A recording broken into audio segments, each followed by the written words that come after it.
Bismillahirrahmanirrahim. Assalamualaikum warahmatullahi wabarakatuh.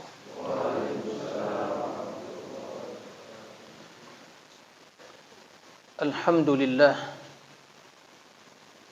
alladzi ahyana ba'dama amatana wa ilaihi nusyur. Alhamdulillah alladzi a'anana ala dzikrihi wa syukrihi wa husni ibadatihi. Alhamdulillah ala ni'mati al-islami wal-imani was-sunnah. Ahmadu rabbi wa ashkuruh ala ma manna alayhi min ni'amin la tu'addu wa la tuhsa.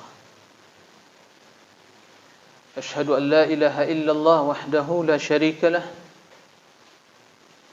wa ashhadu anna Muhammadan abduhu wa rasuluh sallallahu alaihi wa ala alihi wa sahbihi wa man sara ala nahjihi wa istanna bi sunnatihi ila yaumil qiyamah, amma ba'du. Nah, ya masli rahimakumullah. Jadi tiada lain dengan muhasabah kita mengetahui bagaimana ketaatan kita. Nah, bagaimana dosa, dan itu yang lebih dominan karena kita khata'. Kan begitu? Khata'. Kullu bani Adam khata'.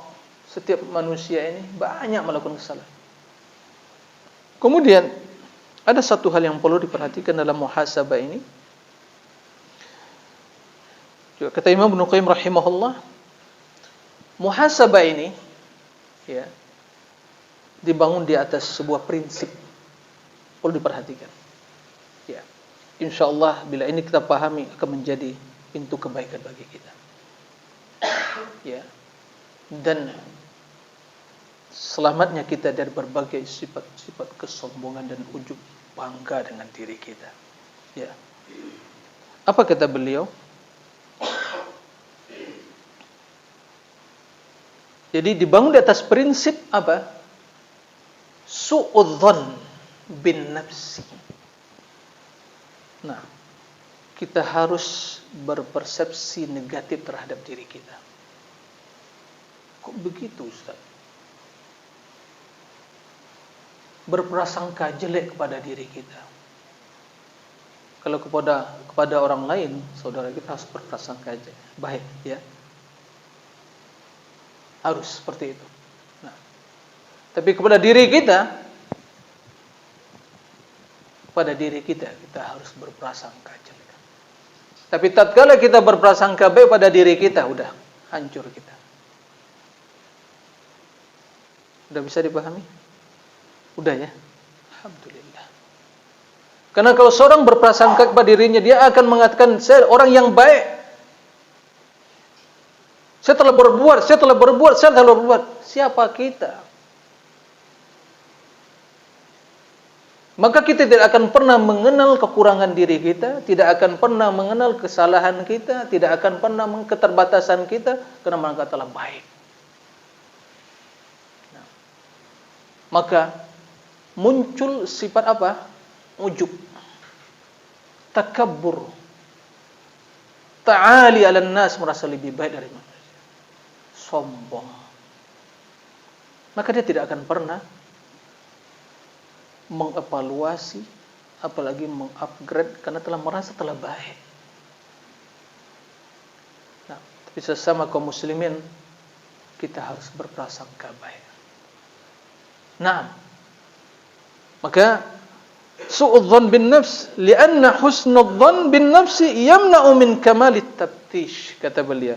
Karena berprasangka baik kepada diri itu akan menghalang kita untuk terus mengevaluasi, memperhatikan, mengcross check diri kita.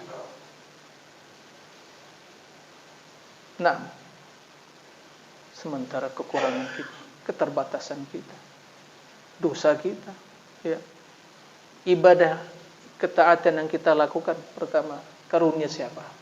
Allah. Kemudian ibadah kita sangat sedikit.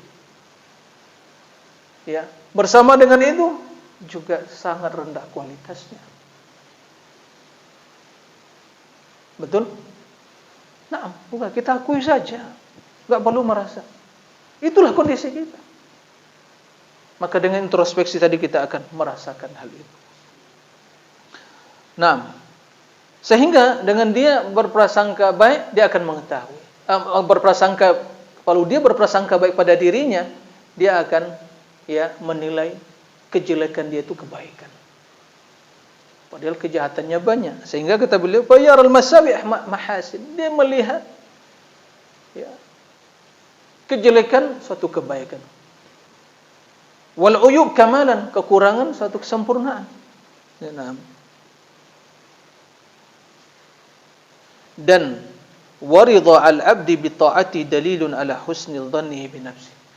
Ya. Artinya kepuasan seorang hamba terhadap amalannya, telah ridho dan puas dengan seperti itu, ini sebagai pertanda berbaik sangkanya dia kepada dirinya. Sudah merasa cukup. La, jangan demikian, ya. Wajahli bi huquqil ubudiyah, dan kejahilan dia terhadap hak ubudiyah yang harusnya dia penuhi. Masih banyak yang belum kita kerjakan. Masih sedikit yang telah kita lakukan. Banyak hak-hak ubudiyah yang belum tertunaikan. Naam. Dan ketidaktahuan dia tentang apa yang berhak atau yang wajib kita persembahkan, dan hak Allah Subhanahu wa taala yang wajib kita tunaikan. Nah, masih banyak jemaah.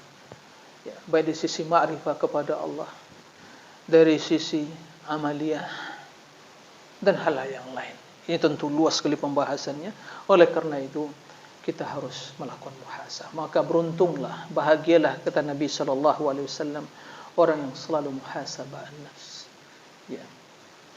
Al-kayyisu man dana nafsah wa amila lima ba'dal maut.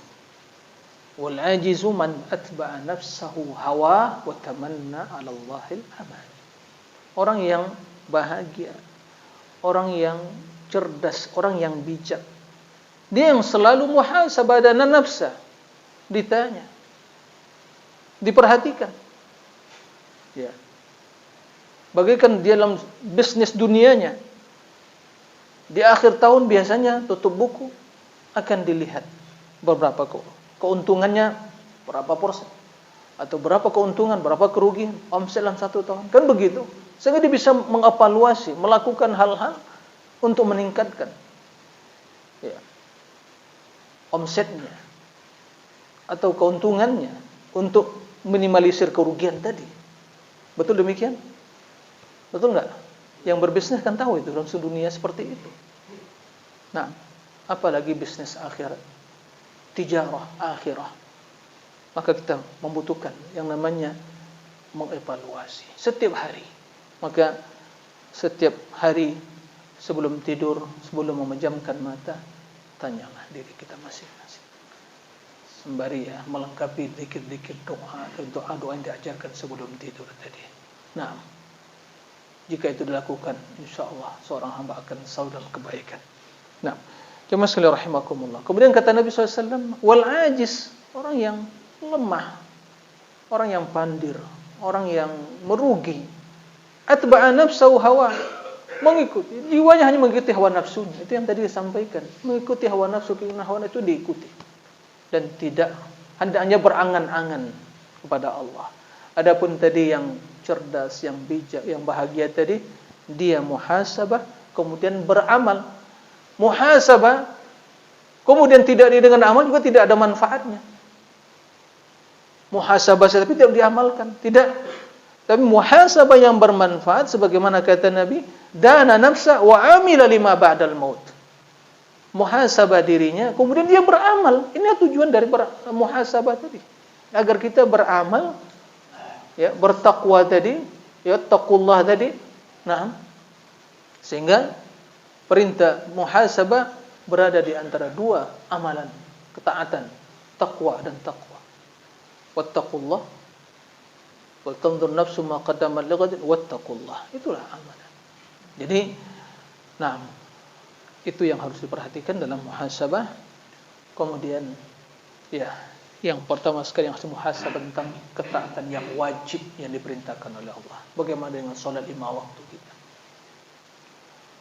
Itu harus diperhatikan. Itu sebagai standar penilaian, barometer untuk menilai. Ini yang pertama. Jika ini telah dijaga berjamaah bagi kaum lelaki, ini pertanda orang yang baik. Salah hati dia untuk Allah Subhanahu wa taala. Tapi ini indikator. Tapi kalau tidak pernah kelihatan batang hidungnya bersama kaum muslimin sujud atau di masjid di musalla, ini kita udah pesimis dengan orang yang seperti itu. Kebaikan apa yang ada pada dirinya? Salat yang paling pertama dia tidak kerjakan, tidak berjamaah bersama kaum muslimin. Maka jemaah sekalian rahimakumullah, satu kemuliaan bagi kita bisa berjamaah di rumah Allah, baitul masjid atau istilah kita musalla seperti ini. Alhamdulillah, nikmat Allah Subhanahu wa jaga itu. Nah, itu yang akan pertama kali dihisab oleh Allah Subhanahu wa taala. Apabila itu baik, insyaallah amal yang baik akan mengikuti. Dan begitu yang kita pelajari, begitu hadisnya. Nah, maka jemaah sekalian rahimakumullah. Kemudian setelah itu, setelah kewajiban tadi tentu amalan-amalan sunnah yang itu merupakan peluang bagi kita semua untuk berlomba-lomba meningkatkan ketakwaan dan derajat takwa kita insyaallah Subhanahu wa taala. Amal sunnah kita. Masalah rawatib 12 rawatib qabliyah dan ba'diyah. Siapa yang menjaganya, melaksanakannya selain dari salat fardu tadi akan dibangunkan oleh Allah Subhanahu wa taala di dalam surga nanti rumah, kan begitu. Kemudian bagaimana dengan salat-salat yang sunnah yang lain, terutama salat witirnya, itu kita jaga. Kemudian di antara hal yang perlu kita muhasabah, zikir kita. Merugi kita. Kita berjalan hidup ini, begitu banyak waktu yang kosong, tapi ternyata lisan yang masih diberikan oleh Allah kesempatan untuk bisa digerakkan, bisa bicara, tapi ternyata perjalanan hari demi hari, waktu demi hari, kita melangkah satu tempat-tempat yang lain, membutuhkan waktu, tapi ternyata tidak bisa menuai pahala yang berlipat ganda di sisi Allah dengan amalan yang ringan. Apa sulitnya kita mengucapkan astaghfirullahaladzim, astaghfirullah wa atubu ilaih, Allahumma ighfirli wa tub alayya. Sulitnya kita mengucapkan subhanallah wa bihamdi subhanallah. Apa sulitnya kita mengucapkan subhanallah walhamdulillah wa la ilaha illallah wallahu akbar? Sulit kan? Berat kan? Nah, ringan bagi orang-orang yang diberi keringanan oleh Allah, kemudahan. Mudah bagi orang yang diberi kemudahan oleh Allah Subhanahu wa taala, dan sulit bagi mereka yang tidak mendapatkan taufik dari Allah Subhanahu wa taala. Maka muhasabah. Al-Qur'anul Karim, muhasabah kita. Quran yang diturunkan oleh Allah, hidayah, hudan, wa syifa, wa rahmah. Menunjukkan kepada seluruh kebaikan. Bagaimana bagian dalam hidup ini. Bagian yang kita lakukan atau amalan kita lakukan dan bagian kita raih dari Al-Qur'anul Karim. Apakah sebagai hiasan di rumah kita? Maka jadikan 3 perkara ini kita muhasabah, betul-betul muhasabah.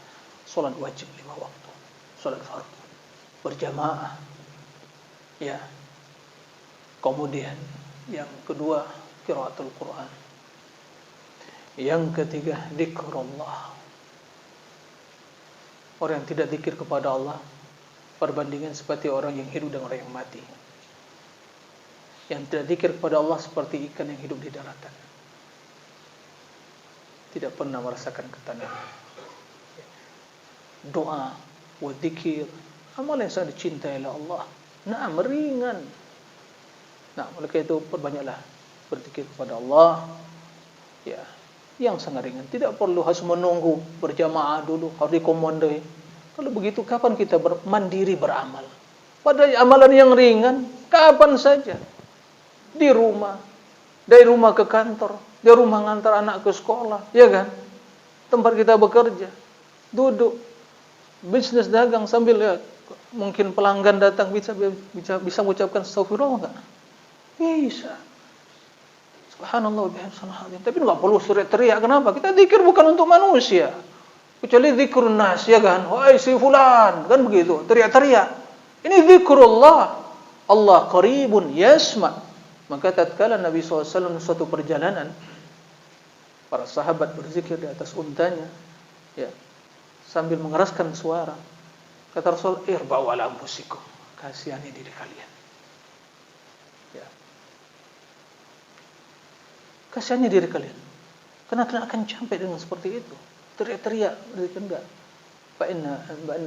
Fa'innal ladzina tad'unahum sami'un qarib.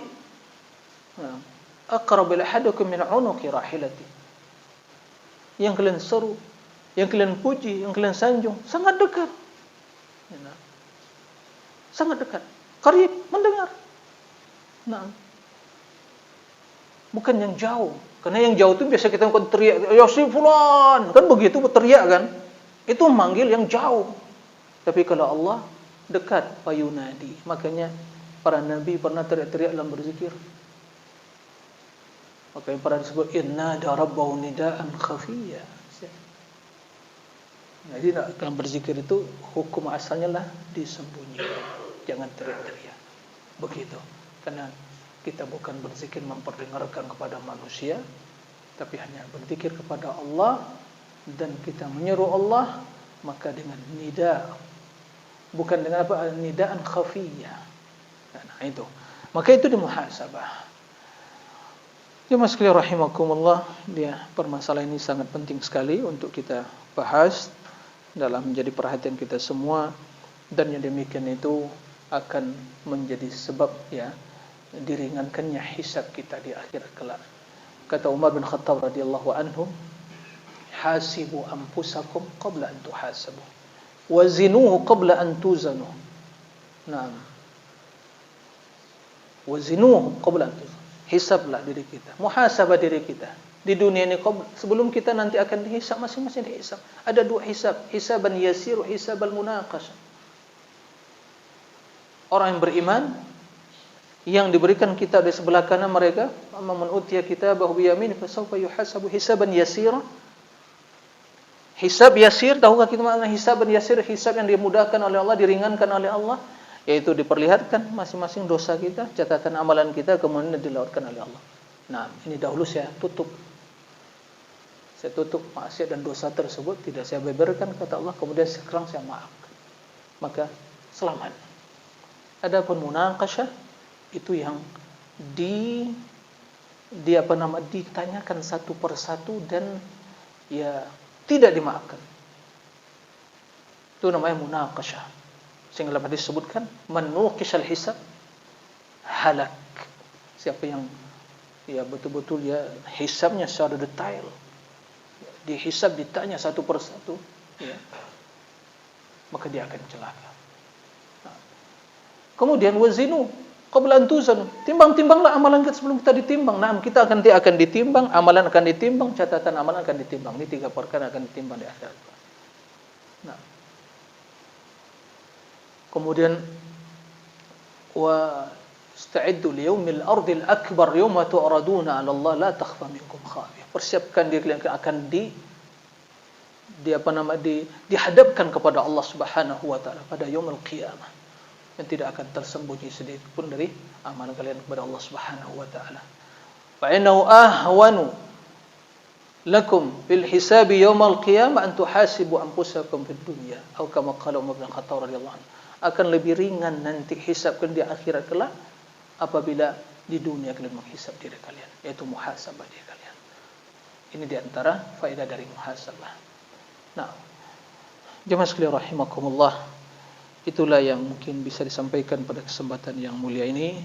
Mudah-mudahan yang sedikit ini bermanfaat ya bagi kita semua, dan terutama bagi yang menyampaikan, dan mudah-mudahan menjadi sebab kebaikan bagi kita semua di sisa-sisa umur yang masih Allah berikan kepada kita semua.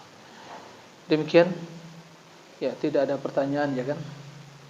Nah, wallahu a'lam. Assallallahu azza wa jalla an yu'inana ala dzikrihi wa syukrihi wa husni ibadatihi. Allahumma ati nufusana taqwaha zakkiha anta khairu man zakkaha anta waliyuha wa maulaha. Allahumma أرنا الحق حقا وارزقنا اتباعه وأرنا الباطل باطلا وارزقنا اجتنابه. اللهم Ya muqallibal qulub, tsabbit qulubana ala dinik. Allahumma ya musarrifal qulub, sarrif qulubana ila ta'atik. Rabbana taqabbal minna innaka antas samiul alim wa tub alaina innaka antat tawwabur rahim. Allahumma arzuqna husnal khitam, Allahumma arzuqna husnal khitam, Allahumma arzuqna husnal khitam. Allahumma hab lana min azwajina wa dhurriyyatina qurrata a'yun waj'alna lil muttaqina imama. Rabbana atina fid dunya hasanah wa fil akhirati hasanah wa qina adzabannar. Wa sallallahu wa sallam ala Muhammad wa alihi wa sahbihi wa sallim. Walhamdulillahi rabbil alamin. Wassalamu alaikum warahmatullahi wabarakatuh.